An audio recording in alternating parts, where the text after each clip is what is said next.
শুভ সকাল। আজকে সকালবেলায় আকাশে অনেক মেঘ করেছে, চারদিকে ঠান্ডা পরিবেশ, ঠান্ডা বাতাস বইছে। এমন এক মনোরম পরিবেশে এক কাপ চা হলে মন্দ হয় না। তো আকাশে যখন অনেক মেঘ করে তখন নদী অনেক ভয়ঙ্কর রূপ ধারণ করে। এক সময় নদী খুব শান্ত থাকে, আরেক সময় উত্তাল। এত কাছ থেকে কখনো আমি নদী দেখি নাই। বৃষ্টি শুরু হয়ে গেছে, অনেক বৃষ্টি হয়েছে। হ্যালো এভরিওয়ান, কেমন আছেন আপনারা সবাই? আশা করি ভালো আছেন। আমি স্বপ্না, নারায়ণগঞ্জ থেকে বলছি। এখন সকাল প্রায় 8:25 বাজে। কখন বৃষ্টি থামবে কে জানে। তো বৃষ্টি থেমে গেছে। তো ঘরের ভিতরে যে গাছগুলো ছিল সেগুলো আমি বারান্দায় রেখে দিয়েছিলাম, গাছগুলো যেন বৃষ্টিতে ভিজে আর গাছের মধ্যে যে ধুলাবালি থাকে বা ধুলাবালি পড়ে সেটাও পরিষ্কার হয়ে যায়। আর বৃষ্টির জল তো এমনিও গাছের জন্য অনেক ভালো। তো সবগুলা টব পরিষ্কার করে যেখানে গাছ সেখানেই রেখে দিচ্ছি। আজকে রান্নাবান্নার ঝামেলা অনেক কম ছিল। ভেবেছিলাম আজকে একটু রেস্টে থাকবো, কিন্তু মেয়েদের রেস্ট বলতে কোনো শব্দ নাই। কোনো না কোনো কাজ বা ঝামেলা এসেই যায়। বৃষ্টিতে আমার বারান্দাটা অনেক নোংরা হয়ে গেছে, সেটা পরিষ্কার করতে আমার অনেক সময় লাগবে। তো আজকে যেহেতু বৃষ্টি নেমেছে, হাজব্যান্ডের আবদার খিচুড়ি রান্না করতে বললো আর কি। যেহেতু আগে থেকে কোনো প্ল্যান ছিল না, তো ঘরে যা আছে তাই দিয়ে আজকে খিচুড়িটা রান্না করব। খিচুড়ি তো আমরা কম আর বেশি সবাই রান্না করতে পারি।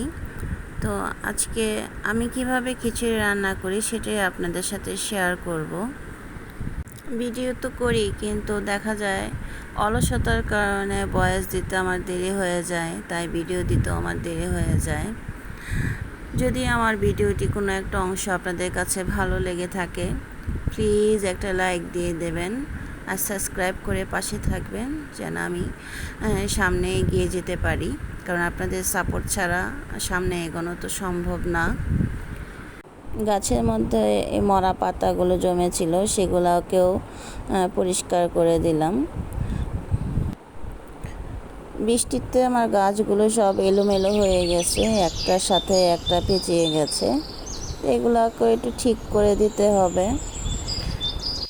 আমার বারান্দাটা হচ্ছে উত্তর দিকে, তাই রোদ তেমন আসে না ভিতরে। তো যখন উত্তর দিকে বৃষ্টিটা আসে বা ঝড় আসে, তখন এই গাছের অবস্থাগুলো খুব খারাপ হয়ে যায়। আর বারান্দার অবস্থা তো নাই বললাম। তো একদিক দিয়ে ভালো হয় যে বারান্দাটা আমার ডিপ ক্লিন হয়ে যায়, ভালোভাবে পরিষ্কার হয়ে যায় আর কি। অবসর সময়টা আমি এই গাছ নিয়েই কাটাই। আপনারা হয়তো দেখেছেন যে আমার প্রতিটা ভিডিওতেই এই গাছ ফুল আমি দেখাই। এর কারণ হচ্ছে আমাকে দেখে যদি কেউ উৎসাহিত হয়, গাছ লাগায়, তাহলে আমি নিজেকে অনেক ভাগ্যবান মনে করব। আমার বারান্দা পরিষ্কার হয়ে গেছে, বাইরে অনেক বাতাসে বারান্দা শুকিয়ে যাবে। তো রান্নাঘরে চলে আসছি, এখানে বেগুন ভাজবো, খিচুড়ির জন্য সবজি নিয়েছি আর ডিম ভোনা।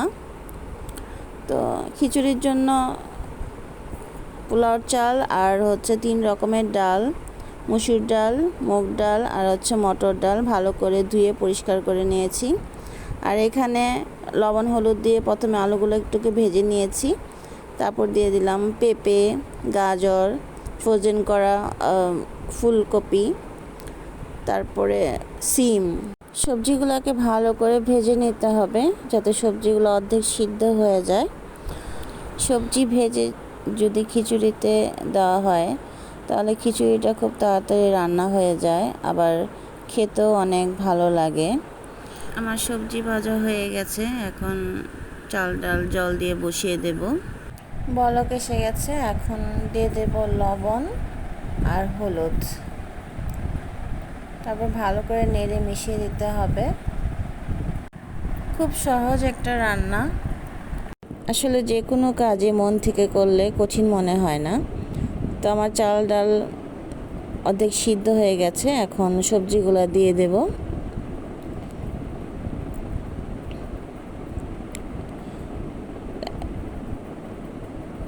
এখন দিয়ে দেব কাঁচামরিচ,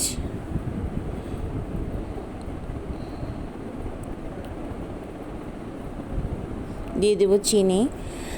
চিনি দিলে খিচুড়ির টেস্ট বাড়ে, আর খিচুড়ির যে একটা পাঞ্চে ভাব থাকে সেটা আর থাকবে না। তো একটা কড়াইতে দিয়ে দিলাম সয়াবিন তেল আর কিছুটা ঘি।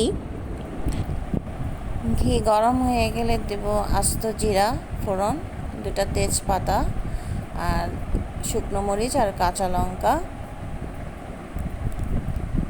দিয়ে ভালো করে একটু ভেজে নিতে হবে। দিয়ে দেব আদা কুচি, দিয়ে আদাটাকে একটু ভেজে নেব।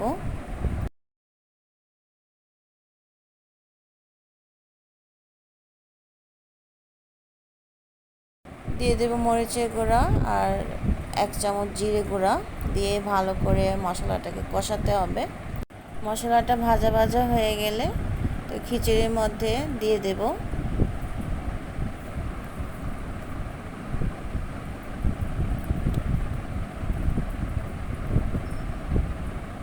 আবার ভালো করে মিশিয়ে দেব।